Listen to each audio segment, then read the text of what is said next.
चलिए पैन 40 के बारे में जानते हैं। आखिर ये पेट की समस्याओं में कैसे काम आती है?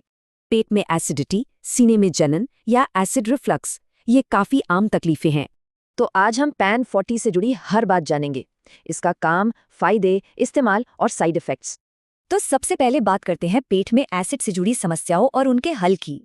पैन 40 एक ऐसी दवा है जो डॉक्टर तब देते हैं जब पेट में एसिड जरूरत से ज्यादा बनने लगता है, जैसे कि acidity, heartburn, GERD, peptic ulcer और ज़ोलिंगर एलिसन सिंड्रोम में।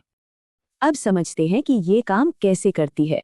पैन 40 एक प्रोटॉन पंप इनहिबिटर यानी PPI है, मतलब ये पेट में एसिड बनने की प्रक्रिया को धीमा कर देती है। तो जब एसिड कम बनता है तो एसिडिटी से होने वाली जलन और अपच में आराम मिलता है। चलिए अब इसके फायदों को थोड़ा और गहराई से समझते हैं। ये सीने की जलन कम करती है, GERD में फूड पाइप को हील करती है और अल्सर भरने में भी मदद करती है। ये एसिडिटी की बेचैनी को कम करती है और ज़ोलिंगर एलिसन सिंड्रोम में बढ़े हुए एसिड को भी कंट्रोल करती है। अब बात करते हैं इसके सही इस्तेमाल और कुछ ज़रूरी सावधानियों की।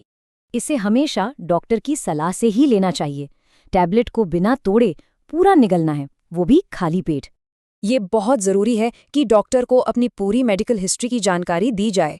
डॉक्टर को लिवर की समस्या, HIV की दवाओं या पुरानी एलर्जी के बारे में बताना बहुत ज़रूरी है। चलिए अब साइड इफ़ेक्ट्स पर भी एक नज़र डालते हैं जिन्हें समझना ज़रूरी है।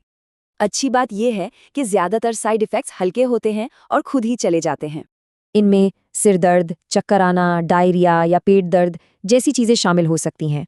तो कुल मिलाकर पैन 40 सही तरीके से इस्तेमाल करने पर पेट के एसिड को कम करती है।